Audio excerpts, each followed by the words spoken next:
So some people say, hey, wait a minute, all this talk of the government would target you, etc., that's crazy talk. It's all conspiracy, right? It's not like they would ever target a guy like Glenn Greenwald, except for the fact that they already have. But here's the interesting part. It wasn't the government. Lee Fong writes in The Nation and reminds us of what we learned because of a leak of documents that they got from defense contractors. Who did that? An offshoot of Anonymous. So this is actual emails that we got from 3 different defense contractors. Their names are Palantir Technologies, yes, that is a Lord of the Rings reference, Barrico Technologies, and HB Gary Federal. Did you know that private contractors do 70% of the nation's intelligence gathering? They have 70% of the budget. We have outsourced the great majority of our intelligence gathering. It's so comical that we now have private companies deciding who gets classified material for other private companies. Well, where the hell's the government? No, it's okay. We've merged. And now private corporations can decide who gets classified material and who doesn't, and who has clearance and who doesn't. It's absurd. Now, to how they targeted Glenn and others. Well, what happened was they were upset about several things, including a Bank of America possible expose that WikiLeaks was going to do.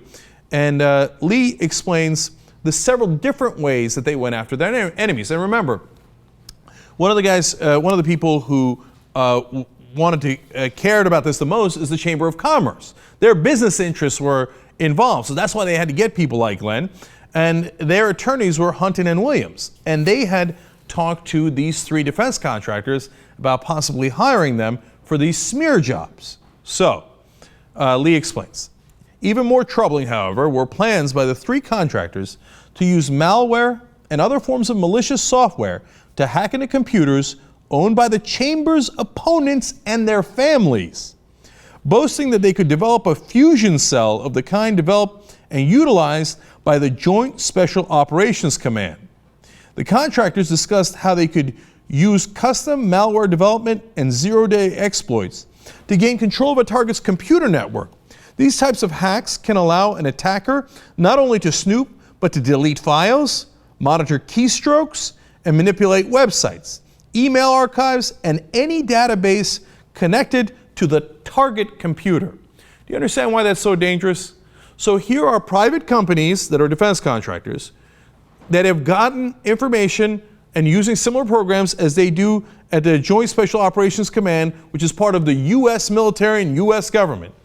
Now they want to turn that against their business opponents, people like Glenn Greenwald, WikiLeaks, etc. And they could target their computers and even see the emails they typed but never even sent because they see their keystrokes. Lee explains, in January of 2011, Hunton and Williams, remember that's the lawyers for the Chamber of Commerce, which had met with the Chamber to discuss the proposals, sent by a courier a CD with target data to the contractors. The targets discussed in the emails included labor unions, SEIU, IBT, UFW, UFCW, AFL, CIO, Change to Win, as well as progressive organizations like the Center for American Progress, MoveOn.org, Courage Campaign, the Ruckus Society, Agit Pop, Brave New Films, and others. So when they tell you, oh, they would never target political opponents, well, the government doesn't have to do it. 70% of the clearance goes to private contractors. Those same private contractors have huge business with big business. In fact, they are big business. So if they have access to that information, they were apparently perfectly willing to use it against their opponents until caught red-handed by Anonymous, which of course drives the establishment crazy. That's why they hate Anonymous. It was a LulzSec, which was a splinter group that found these emails. How dare you find out what we're up to? You've ruined a perfectly good operation against our opponents. More from The Nation. By December in 2010, the attorneys for Hunton and Williams approached the 3 contractors about developing a similar plan to go after WikiLeaks on behalf of Bank of America, which was concerned that many of their private documents were about to be published by the whistleblower website. Now, it's not just The Nation reporting on this and reading the emails that LulzSec wound up putting public.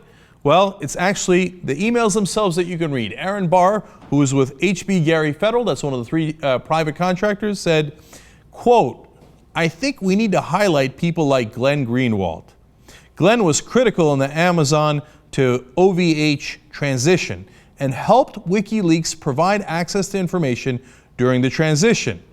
It is this level of support we need to attack." Oh, but they would never target reporters or private citizens. What a conspiracy to say that anybody would use this information to do so. Now, here are three defense contractors who were perfectly ready to do this, as evidenced by their own emails, if they hadn't been caught. Continuing, Aaron Barr also writes, "These are established professionals that have a liberal bent, but ultimately, most of them, if pushed, will choose professional preservation over cause. Such is the mentality of most business professionals." So I love that quote, because saying we got to target people like Glenn because he has principle. Most of the so-called professional journalists, they'll cave in. We just have to threaten their income a little bit and they'll buckle. The problem is people like Glenn, we need to attack them because he won't buckle.